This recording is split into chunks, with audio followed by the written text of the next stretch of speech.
through the steps on how to set up a WordPress website using Control Panel or cPanel.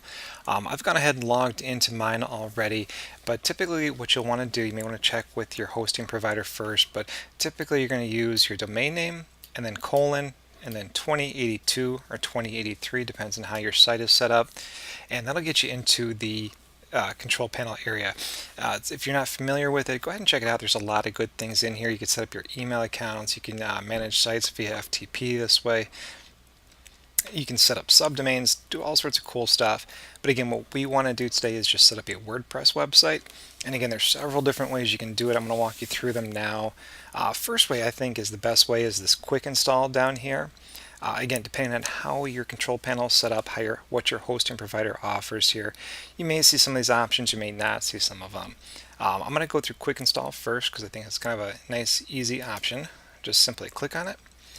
And over here is all different types of software that you can run on your website. A lot of good stuff in here, but what we're looking for is the blog software, WordPress. I'm just going to click on that. It tells me what it's going to install here, 3.8.1. That's the most current version. I'll say continue. Alright, so the first thing I want to see is if I want to install this into a directory. Maybe I want this to be in a certain folder on my website. Maybe I want it to be a subdomain, or again just in a separate area from the rest of my website. You don't have to put anything in there. For this example, I will add one just to show you. So it's my domain name, and it automatically puts the / in there, and then blog. So that means it's going to create a folder called blog, and it's going to install my WordPress website within there. Now I can simply set up an admin email in here.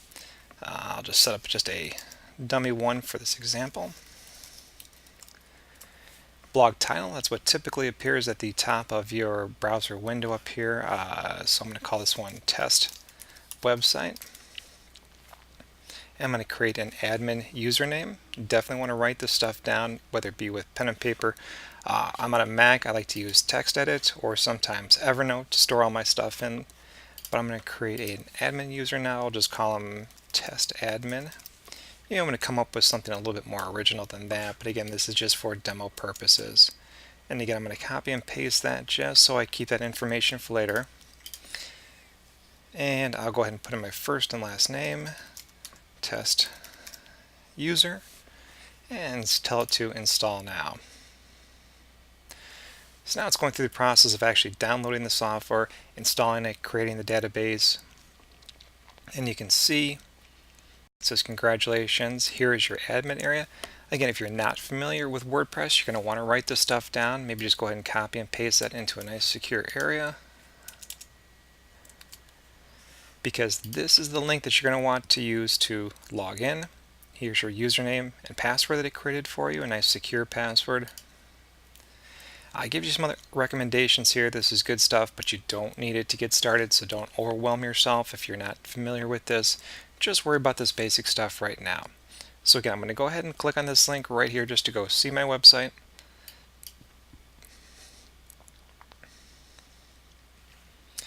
And this is just some sample info that I had from a different website. I'm going to put in the correct username and password for this website. Great, they got me in, so I got a brand new fresh install. I can see it's in my domain name in a folder called blog, and then I went ahead and logged in, so that's the rest of the information here, and this is my WordPress website. So now if I actually want to go see my website, I can either go up to the address bar up here and delete WP admin, or if I want to, I can get rid of LastPass, which is something I had set up there.